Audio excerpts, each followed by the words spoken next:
Kita lanjutkan ke nomor 40 soal SIMAK UI tahun 2019. Tidak semua kalori yang masuk ke dalam suatu sistem dipergunakan untuk melakukan kerja, benar atau salah? Nah, pernyataan ini berkaitan dengan mesin kalor.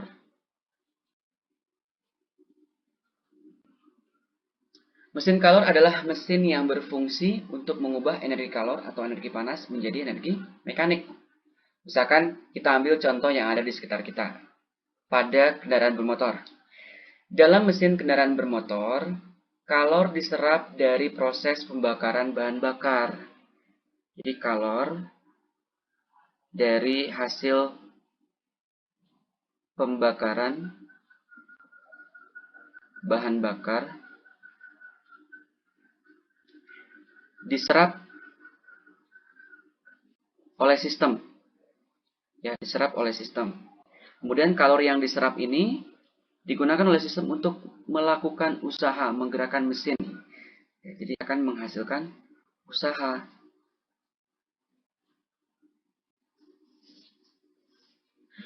Tapi selain usaha yang dihasilkan, juga ada panas yang terbuang, ada kalori yang terbuang melalui knalpot misalkan. Ya kan, selain ada asap, asapnya panas ya. Jadi kita bisa merasakan knalpotnya panas ketika mesinnya dinyalakan. Jadi ada kalori yang terbuang.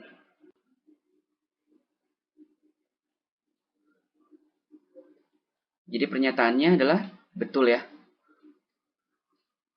Nah, sekarang kita cek alasannya.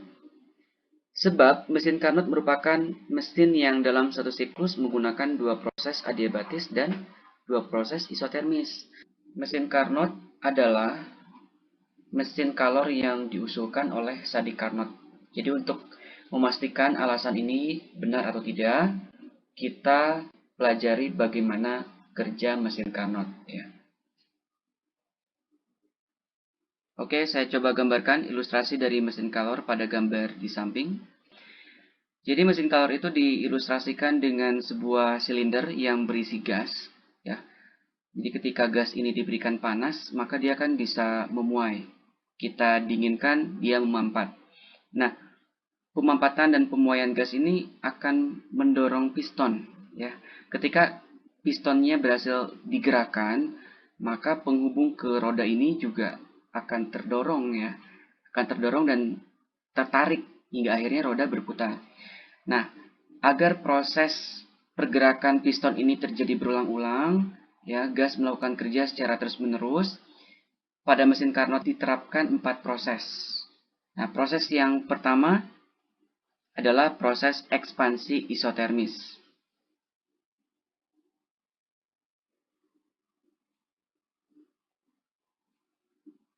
Pada proses ini, sistem diberikan panas.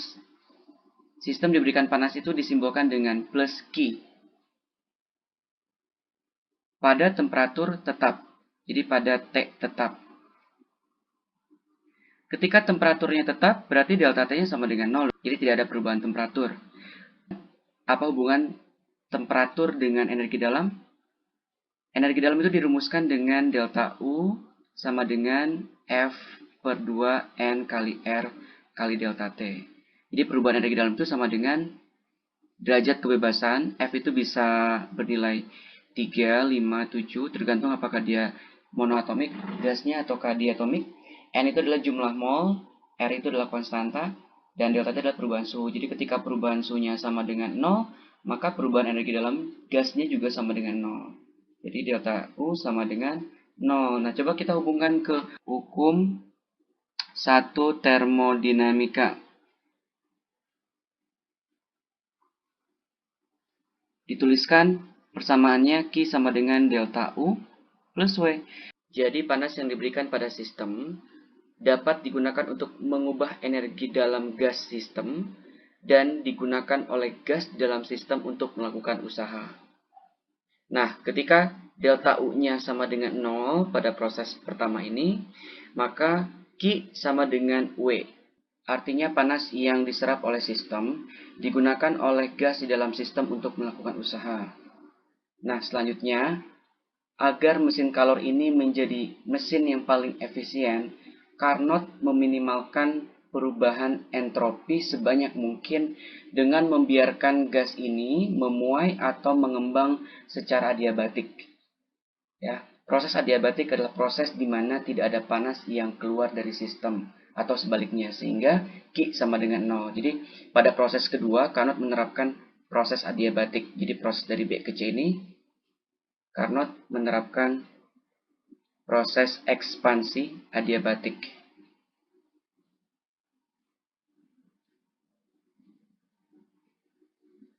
Pada proses ini tidak ada pertukaran kalor, jadi Q sama dengan 0. Berdasarkan hukum termodinamika pertama, Q sama dengan delta U plus W. Ketika Q-nya sama dengan 0, maka delta U sama dengan negatif W. Nah, jadi ekspansi gas atau pemuaian gas pada proses adiabatik ini dapat menurunkan energi dalam gas di dalam sistem. Apa yang terjadi ketika energi dalam gas menurun? Ingat, persamaan energi dalam itu adalah F per 2 NR delta T. Ya. Ketika delta U-nya turun, ketika energi dalamnya turun, maka temperaturnya pun akan turun. Sekarang sistemnya menjadi lebih dingin dibandingkan pada proses pertama. Selanjutnya, volume gas di dalam silinder ini harus kembali menurun, karena kalau gas di dalam silinder ini dibiarkan terus memuai dan mendorong piston ke kanan, maka piston akan lepas. Oleh karena itu, pada proses ketiga, proses dari C ke D, gas dimampatkan secara isotermal atau disebut dengan proses kompresi isotermal.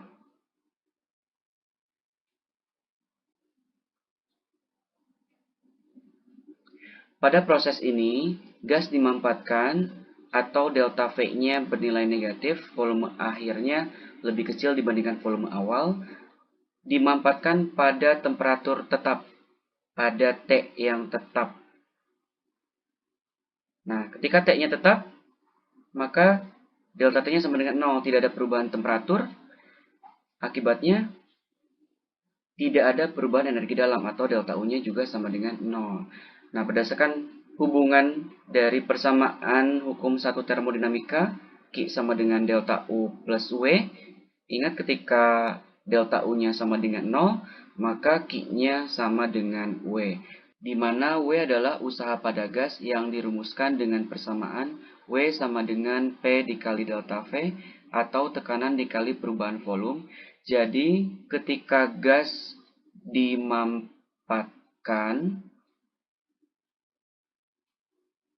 volume akhir gas lebih kecil dari volume awal gas atau delta V-nya bertanda negatif. Nah, dari persamaan usaha pada gas ini, ketika delta V-nya bertanda negatif, maka usahanya akan bertanda negatif juga. Nah, W-nya bertanda negatif. Nah, dari hubungan termodinamika yang tadi, ketika delta U-nya 0 kan Q sama dengan W. Ketika W-nya bertanda negatif, maka Q-nya pun akan bertanda negatif. Nah, apa arti dari Q bertanda negatif ini? Artinya, gas melepaskan kalor atau membuang kalor. Ingat perjanjian tanda di hukum termodinamika ya.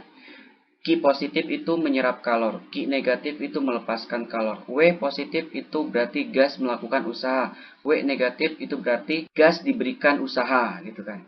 Selanjutnya pada proses keempat, proses dari D ke A, ini salah ya maksudnya proses dari D ke A ke kondisi awal.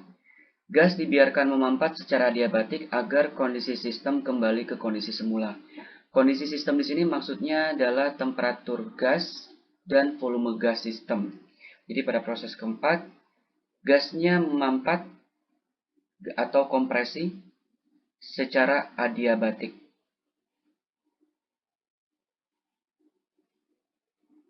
Ingat, pada proses adiabatik tidak ada pertukaran kalor, jadi Q-nya sama dengan 0. Ya, berdasarkan hukum satu termodinamika, Q sama dengan delta U plus W. Jadi ketika Q-nya sama dengan 0, maka delta U-nya sama dengan negatif W. perubahan energi dalam sama dengan negatif dari usaha. Nah, pada kondisi ini gas memampat secara adiabatik. Gasnya memampat sehingga volume akhir gas lebih kecil dari volume awal gas, atau delta V-nya bertanda negatif. Nah, ketika delta V bertanda negatif, maka W yang merupakan P dikali delta V, tekanan dikali perubahan volume. Ketika delta V-nya bertanda negatif, maka W-nya akan bertanda negatif. Jadi, W-nya bertanda negatif. W bertanda negatif, kalau kita substitusikan ke sini, negatif W dikali negatif jadi positif. Jadi, delta U-nya akan bertanda positif. Positif delta U ini berarti energi dalamnya naik. Nah, energi dalam itu menggambarkan kecepatan gerak molekul-molekul gas dalam sistem.